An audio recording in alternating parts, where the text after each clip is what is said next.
também sempre ajudam. Plínio, pode começar. Eu dou boa noite a todos, agradeço muito o convite da Esquerda Diário, grande prazer poder compartilhar a mesa aqui com Israel, com o Bernardo, com o Michel, com a Carolina e com a Val. E fico muito agradecido de poder vocês me chamarem para essa reunião, porque eu acho que eu sou o único que não é trotskista, né, neste encontro aqui. E eu acho muito bom, e queria começar, então, dizendo o seguinte: o Trotsky é um expoente do marxismo revolucionário, né? É um dos expoentes do marxismo revolucionário, ao lado de outros, né? Do Marx, do Engels, do Lenin, da Rosa Luxemburgo, né? Do Gramsci, e aqui na América Latina, para pegar dois, do Mariátegui, do Che Guevara. Então, ele é um autor importante que deve ser lido, estudado e debatido por todos os revolucionários, independentemente de serem ou não trotskistas. É porque eu aprendo muito com o Trotsky, né? Mas então eu quero dizer o seguinte, e isso é bom, porque a diversidade do marxismo, na minha opinião, eu estou falando do marxismo revolucionário, é uma riqueza da classe operária, né? É o que permite à classe operária ter opções, ter né, nuances. E eu vou voltar a essa questão em seguida. O que eu chamo marxismo revolucionário? É o marxismo do Marx, né? Que tem como agenda pensar a relação que existe entre capitalismo, barbárie e revolução, né? Esta é a pauta, né? E hoje seria imperialismo, barbárie, revolução. E pensar isso de maneira concreta, né? O Trotsky tem contribuições teóricas e práticas, o que nem todos os marxistas têm, né? Com a riqueza que o Trotsky tem. O Lenin tem, né? Mas não é comum, né? Às vezes são grandes práticos, às vezes grandes teóricos, e é difícil essa combinação, né? Para o nosso público, né? Só para pegar 4 contribuições estratégicas do Trotsky, né? O balanço da Revolução de 1905, né? O texto dele, Balanço e Perspectivas. A sua teoria da revolução permanente, quer dizer, como é que é o trabalho, como a revolução não pode parar, ela tem que se radicalizando, coisa que, inclusive, já estava no 18 de Brumário do Marx, né? Mas é elaborado pelo Trotsky. A análise que ele faz da história da Revolução Russa, que é uma beleza de texto, e um trabalho seríssimo, né, de um historiador de grande seriedade. E, por fim, o que já foi mencionado aqui, o programa de transição. Então, ele consegue combinar estas contribuições, qualquer uma delas já o tornaria um expoente do marxismo, mas com a prática, né? Ele é o grande tribuno da Revolução de 1905, com 28 anos. Ele é a principal liderança pública da Revolução de 17, criador do Exército Vermelho e fundador, como foi já mencionado também, da Quarta Internacional. Então, nós não estamos falando aqui de um qualquer, estamos falando de uma figura que é um manancial de sabedoria para entender o mundo, organizar uma vontade política para transformar o mundo. Eu queria pegar 3 aspectos, porque o tempo é curtíssimo aqui, do mundo, que eu acho que é importante para a gente pensar agora a atualidade do Trotsky. E eu queria pegar a primeira. Uma vez o Trotsky, perguntado por um jornalista americano o que é revolução, ele era o comandante do Exército Vermelho, em plena Guerra Civil. E ele fala: a revolução é uma resposta bárbara a uma situação bárbara. Então, a primeira coisa que a gente tem que entender aqui é o seguinte: nós estamos numa situação bárbara, não só no Brasil.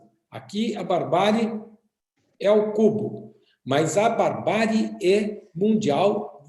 O Bernardo já mencionou isso, vários mencionaram, né? Nós vivemos um capitalismo que tampa um buraco, cavando um buraco maior ainda, como dizia o Istvan Messeros, né? seja, é o capitalismo da catástrofe. Então, nós temos aqui um problema grave, que é como sair da barbárie. O nexo entre imperialismo, capitalismo do nosso tempo e barbárie está posto. O problema é como é que a gente transforma a barbárie em revolução.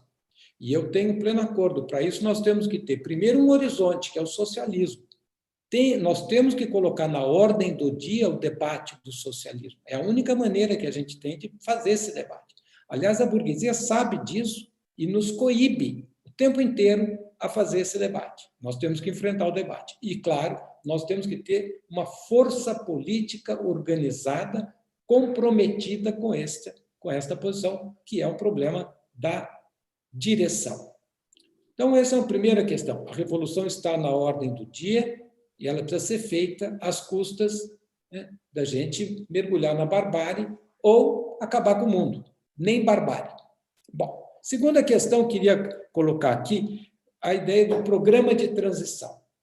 O programa de transição do Trotsky é um trabalho genial. Como é que eu entendo isso? E eu sei que eu estou aqui no meio dos exegetas, né, do Trotsky. Eu entendo isso como uma maneira de equacionar a relação reforma-revolução, né, no nosso tempo. Né? E eu acho que esse debate que ele propõe ajuda muito, né? Mas não substitui a análise concreta de uma situação concreta, que é, na verdade, a quintessência do marxismo. Eu não estou dizendo que o Trotsky ache que isso substitui.